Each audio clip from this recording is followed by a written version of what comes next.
Man United manager Ruben Amorim spoke earlier today as he opened up on his emotions when he was taking charge of the club. If you are in one way, if you have this kind of behavior, you have to understand that that is you have things that is good on that type of behavior, that you have the other side of the coin. So I understand that, and again, sometimes I want to quit. Sometimes I want to be here for 20 years. Sometimes I love to be with my players. Sometimes I don't want to be with him. So again, I need to improve on that. It's going to be hard. But now I'm focused in the next game. I like him, man. And listen, I know they started the show by taking the mick a little bit and obviously doing a little bit of a skit on what he said in his press conference, which you just heard there. He's been through some memes, though. He's been through some memes this week. Oh, mate. Well, he's been a DJ. He's been doing the barbecue on the bench. He's been doing the... Oh, mate. Like, do you know what? AI is crazy. AI is That's what we're using ChatGPT for these days, It's bang out of order. Yeah. I'm scared to do anything like... Don't make a mistake, mate. Don't make a mistake, because... I want to quit. See what I mean? You see what I mean? Look, I want to quit. Look what we're doing. Our team, mate. The guy's trying to be serious and trying to... Well, we've got Chelsea fans behind the glass, man. They're just enjoying themselves. I want to quit. Oh, stop. Can we stop now, please? Like, I'm just trying to be serious. I'm trying to help him, but we're just doing too much with this AI business now. It's crazy. You're not safe. No one is safe anymore. I want to quit. And then you guys are doing this. It's bang out of order. The guy's opened his heart out to his fans, and this is what you do to him. Well, I want to quit. Enough. Stop it. Michael, how are you, mate? You good? Oh, yeah. I don't want to see, then everyone's a laughing stock now. You know what I mean? Like, he's just laughing straight away off the bat. Well, I mean, it's just one of those things. And look at the other night. I mean, I was listening to the commentary of the match, and they kept saying, Man United can't get any worse than last season. I'm thinking they could get 10 times worse. Seriously. I mean, it's that bad. I mean, I said to you before, you know, should have sacked him off. I actually think he wants to quit. I don't think he does. I really do. And I think on Saturday, because I'm going to the match, it's going to be hell. It's going to be the Theatre of Nightmares show. Theatre of Dreams, Theatre of Nightmares. No, seriously, I can imagine it, because obviously we can't beat Grimsby. Nah, but you know what it is? I think that's just... Sometimes these things happen. I am confused. Is it the manager? Is it the fact the regime of Jim Ratcliffe, Ineos and Glazers affecting all this? Or is it the fact the manager, because I saw that manager on that touchline playing, don't know what he was playing, magic football, he was playing trying to get Subbuteo. tactics where his tactics are not working. Yeah, he was playing Subbuteo on the side, mate. Yeah. But, That's what I thought he was playing. But listen, look, this happens, yeah. Like the modern day manager to do that, like they do these things, and it's more. I've seen it in youth games, but usually they've got nowadays they do it. They all do it. Don't get me wrong, they all do it, but they've got an iPad. He's just gone old school. He's gone old school with the magnet thing. His magnets out. Yeah, and you can't. No, hang on, and I think he's probably understood that. Listen, I'm at Grimsby, and he's probably being polite. He don't want to get his iPad out because they ain't got the budget. So he's probably. I thought it was Van Gaal, because Van Gaal had a book in it. I thought everyone kept saying, "Oh, I bet he's paying Sudoku." Listen, mate, I'm just joking, man. Listen, I think that's not the be all and end all. Look, Michael, your original point there. I think there's an element of everything. Yeah. I don't think it's 100% right upstairs, and I think this is crucial. We've seen this with other teams in the past. They've got to get. I would say this though: everyone should be accountable, and everyone should hang their name and shame them. They all need to hang up. I mean, let's be honest. Radcliffe, 6 months ago, a couple of months ago, so I watched the overlap, said this team, Man United will run out of money. It's totally skint. No money in the kitty, nothing at all. And they've managed to pull out over 200 million quid on 3 forwards.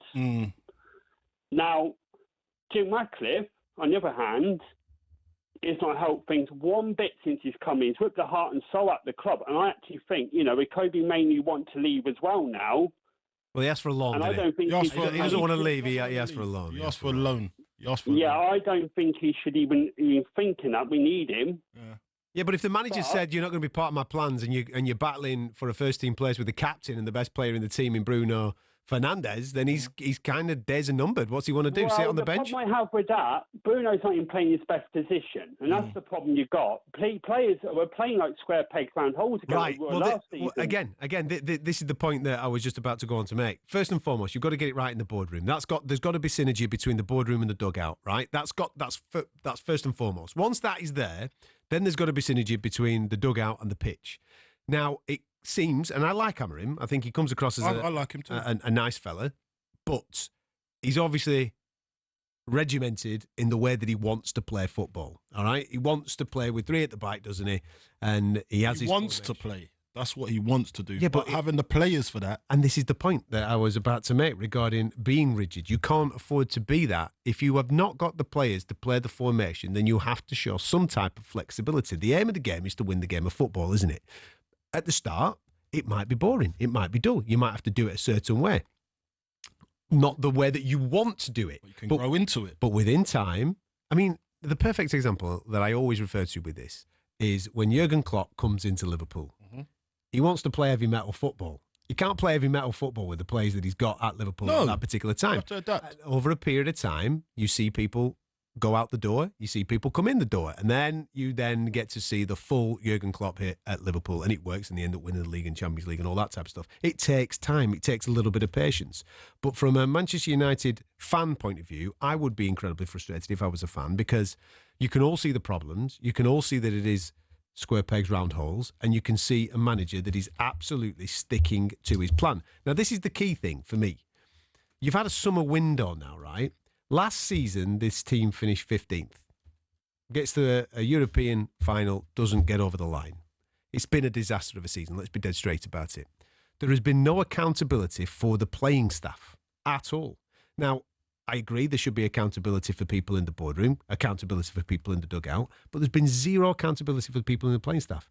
Garnacho's the only one, really, that was regular, that has been shown the door. Everybody else that's been shown the door weren't really in the team, were they? Now you're looking... What about all the other players that didn't turn up last year? What about all the other players that are on massive money that haven't pulled the socks up, really, over the last 12 to 24 months, maybe even longer? There's been zero accountability. Everybody else has been, you've been welcomed back in, so they all think that everything's rosy. And you saw that in the level of effort and performance that they gave against Grimsby week. Now, that might be the rocket. That might be the rocket that they need in order to kick them on. We're going to find out this weekend, because Burnley are not going to die wondering. They're going to come well organised. They're going to be very hard to break down, and they're going to put it on Manchester United. Listen, I understand what you're saying, but at the same time, when your goalkeeper's chucking in goals for... So why wasn't there accountability of him? Because he's not been good last season, mate. So why have they not strengthened in that position? When your goalkeeper's doing that, and even when you get to the penalty shootout, he's got proper chocolate wrists. Like, it's just... He's faced 11, 12 penalties and saved one? Mate, come on, man. He actually saved them, but he was bouncing off his hands into the net. I'm trying to make a serious point, and now you got me laughing again. The one that he saved, he almost went in as well, just come off the crossbar. So I was thinking, when he done that, I was thinking, here we go, Nana's here. But listen, see exactly what you were just saying there, though, and you're talking about accountability. Yeah, accountability, but at the same time, the manager has to be flexible. Yes, I agree completely. Look, I think modern day managers nowadays, they're stuck to their ways. They think it's my way or the highway, yeah? But that shows me that you're limited. That means you're not as good as you think you are, because you can't use the players to win a game. Those players that you got, say you put a 17 players on a team sheet there, and you look at those players and you know each and every one of them, then their strengths and their weaknesses. It's up to you as a manager to know that they can't do that. And it's the best, and it's in the interest of the football club that you go out and win games. So now I've got to sacrifice, because you're employed by the board and the club, to make that team win. Yeah, that's what you're employed to do. Be the head coach. So forget whatever your philosophy is. Yeah, I get it. Yeah, forget about it. Now you've got to make sure that you bend a little bit to make sure those players you can make sure that they get a win. That's as much as it is. There's no other thing, because your job is to win games, not to just be rigid on what I think. It's ego. My way or the highway. No, it's not about ego. It's not even ego. Yeah, but you're just showing that you're limited. You're not willing to bend, and that's a weakness. Yes, I agree, but I think from an Amorim point of view, I think it's a case of, right, last season, I did not want to come last season, but I came, right? And reluctantly, I'm here. This is the way I want to play. I think that conversation has been had with the board. This is the way I'm going to play. You need to get me the players to play this particular system. I agree with everything you're saying. There needs to be some type of flexibility in order to manage a game, and that in-game management has to come into it. I think this is an ego thing where he sat there going, I'm right, but you're wrong. Yeah. And I'm going to prove that I'm right. I'm not just talking about Amorim, though. I'm not talking about Amorim. I'm talking about in everybody. general. Yes. Yeah. There is an ego there where people have these philosophies. My philosophy is right, but I haven't got the players to play my philosophy. I think that's a cop-out. Be a manager. To an extent, you're right. Be a manager and manage them players, but he ain't going to get a result. It doesn't look like he's backing down, mate. Listening to his press conferences, it doesn't look like he's going to be backing down anytime soon. Well, then that's Man United's have employed the wrong manager. That's it. Because you need someone that can work with the players you've got whilst you get your act together. You need someone that can come in and help these players. And listen, to that person that just texted me saying about text me about Colton Cole saying whatever, doing better. He should take a bit of his own advice and learn how to speak English and not chav council estate trash. Listen, mate, I don't care if I'm from the council estate. I do what I want to do, and I'm here, and you're there listening to me. So get over it. Bosh. The Sports Bar with Jamie O'Hara and Jason Cundy. Monday to Thursday nights from 10 on AM, on DAB, via the talkSPORT app and on your smart speaker. talkSPORT.